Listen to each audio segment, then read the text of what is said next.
তো মোহনা আমাকে ভালোবেসে বিয়ে করছে, আমি মোহনাকে ভালোবেসে বিয়ে করছি। এখন মাঝখানে অনেক কালো জাদু চলে আসছে। আমি একটা হুজুরের সাথে কথা বলছি যে আমাদের নাকি ব্ল্যাক ম্যাজিক করতেছে। আমি এগুলো আসলে বিশ্বাস করি, বিশ্বাস করতে হবে। এগুলো আমাদের নবীজিদের কেউ করতো, এগুলো আছে দুনিয়াতে, এগুলা এক্সিস্ট করে। কালো জাদু, সো কালো জাদু আমাদের সংসার বিচ্ছেদের একটা জাদু করা আছে। আমি মোহনাকে ভালোবেসে বিয়ে করেছি, মোহনাও আমাকে ভালোবেসে বিয়ে করেছে। আমরা একসাথে অনেক সুখে ছিলাম, কিন্তু আমাদেরকে কালো জাদু করেছে। কালো জাদু করে আমাদের সংসারটা নষ্ট করে দিয়েছে। আমি একজন হুজুরের সাথে কথা বলেছিলাম, হুজুরই আমাকে বলেছে যে আমাদেরকে কালো জাদু করা হয়েছে। অবশ্যই আমি কালো জাদু বিশ্বাস করি। আমাদের নবীজিকেও কালো জাদু করা হয়েছিল।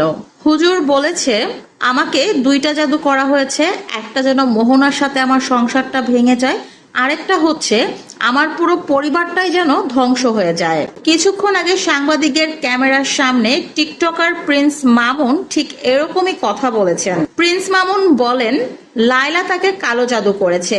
প্রিন্স মামুন ভালো আছে, নিজের মতো করে সুখে আছে, এগুলো লায়লা সহ্য করতে পারছে না। লায়লা বরাবরের মতোই চায় প্রিন্স মামুন যেন আবারও লায়লার কাছে ফিরে যায়, লায়লাকে নিয়ে সংসার করে, লায়লার সাথেই থাকে। কিন্তু প্রিন্স মামুন সেটা করছে না। সে লায়লার কাছ থেকে বের হয়ে এসেছে, নিজের মতো করে জীবন কাটাচ্ছে, সুখে আছে, ভালো আছে, যেগুলো লায়লা একেবারেই সহ্য করতে পারছে না। প্রিন্স মামুন আরো বলেন লায়লা অনেকগুলো মামলা দিয়ে আমাকে আটকাতে চেয়েছিল, কিন্তু সেগুলো করে আমাকে আটকাতে পারেনি। তাই নতুন পথ অবলম্বন করে আমাকে কালো জাদু করেছে। কালো জাদু করে মোহনার সাথে আমার সংসারটা ভেঙে দিচ্ছে, আমাদের পুরো পরিবারটাকেই ধ্বংস করে দিচ্ছে লায়লা। প্রিন্স মামুন আরো বলেন আমাকে যে কালো জাদু করা হয়েছে সেটা আমার চেহারার দিকে তাকালেই আপনারা বুঝতে পারেন। আগে আমি দেখতে কেমন ছিলাম, এখন আমার শরীর স্বাস্থ্য ভেঙে গিয়ে আমি কেমন হয়েছি।